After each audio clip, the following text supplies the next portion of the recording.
Hi guys, welcome back to my channel. Today's video I'm going to show you guys how to use your boring braiding hair to achieve highlights and lowlights, to achieve balayage, to achieve custom colors and many more. Today's video I'm going to be using these two different colors. I'm using color 27 and color 1001. I'm going to be blending these two different colors together so that I can achieve a different color, and you can use this for many more tutorials. If you want to see how I do that, watch to the end of this video.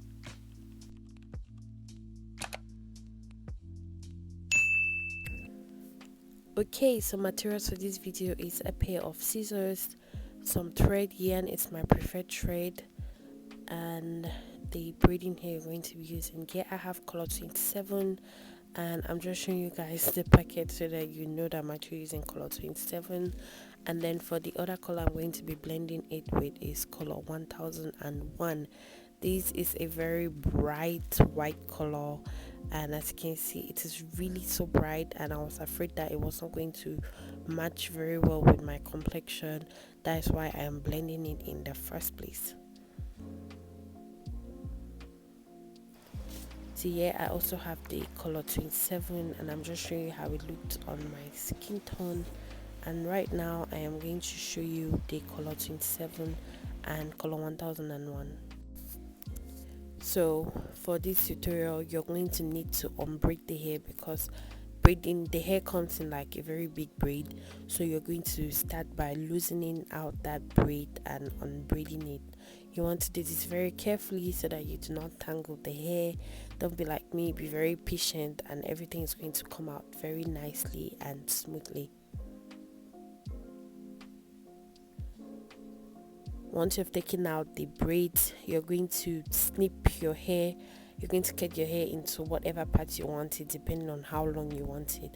I'm cutting mine into two because I'm trying to go for like a 30-inch 40-inch situation. If you want it to be shorter, you can cut your total braiding hair into different parts.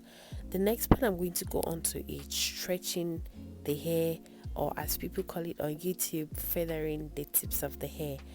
This is very important because you don't want your hair to be blunt, and also you want it to be very airy and easy to work with. And the only way to do that is to feather the hair. To feather the hair, it's a very simple process. All you need to do is you need to take the ends of the hair, and then you need to stretch them or pull them out in very little sets of bundles.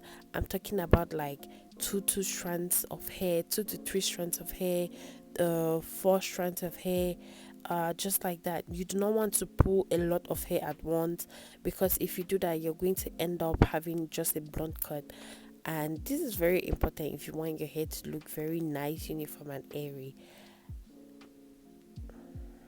Stretching the hair takes a lot of time, so maybe you want to sit down and watch a movie while you're doing this. I decided to go ahead and stretch the other bundle off camera because it was the same thing, but I also did cut the other bundle into two so that it's going to be very uniform. So here is where all the fun begins. We are going to start blending the hair. So I have my color 1001 and now my color 27. I'm just going to separate it from the bigger bunch of hair. So to do this, the first style method I'm going to be using is this. I have not had a name for it yet, but I think it's just divide and conquer.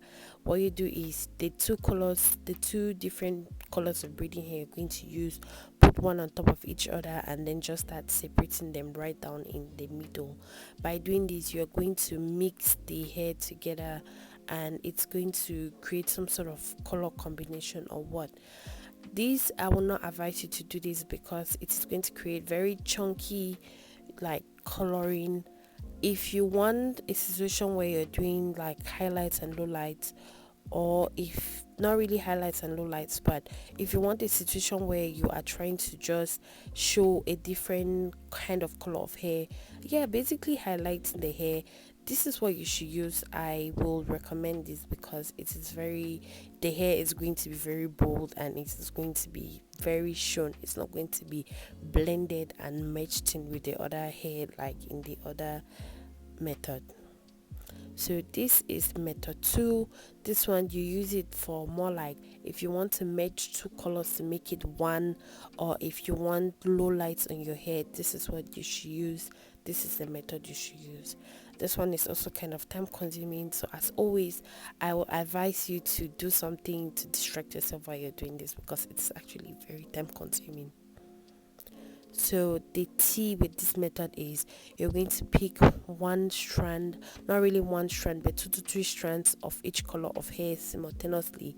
Like first off, you pick color 27 and then you pick color 1001, you pick color 27 and you pick color 1001. I have sped it up here, but later on in the clip I'm going to show you a slowed down version so that you can totally grasp what I'm trying to show you. So it's quite simple. As you can see, all what I'm doing is I am picking a couple of strands, 43 strands of hair from white, 43 strands of hair from the darker color. I'm doing this so that the hair is going to look totally uniform.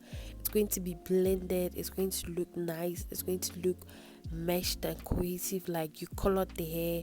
And this is what you should use if you want situations where you want to like darken the hair. If you have maybe hair that is too bright and you want to take it like a shade darker, this is what you can do if you don't want to color the hair, because I don't think you can color Kanekalon hair. Well, you can color it but with fabric dye, and then it's going to be really messy at the end of the day. So this is a rather easier alternative to use. I have a video here on my channel which is rather similar to this method I'm using, but I did actually use the method to darken the hair because it was a little bit too light for me. So that is what you're going to do. This is the process, and at the end of the day when you look at the hair you can see that it looks more silvery now, and I love it.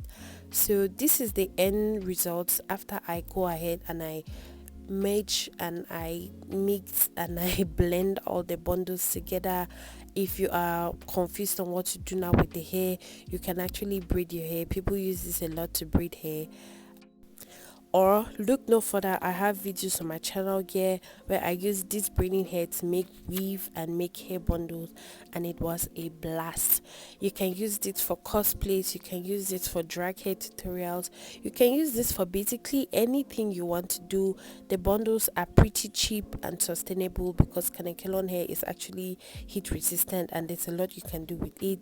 Also, I have another video on my channel where I show you guys how to use the DIY bundles to make a wig. As I said before, there are endless possibilities. If you have made it this far to the video, I love you very much. Please subscribe to my channel to support me. Follow me on my socials if you have any questions. As always, I love you. Bye.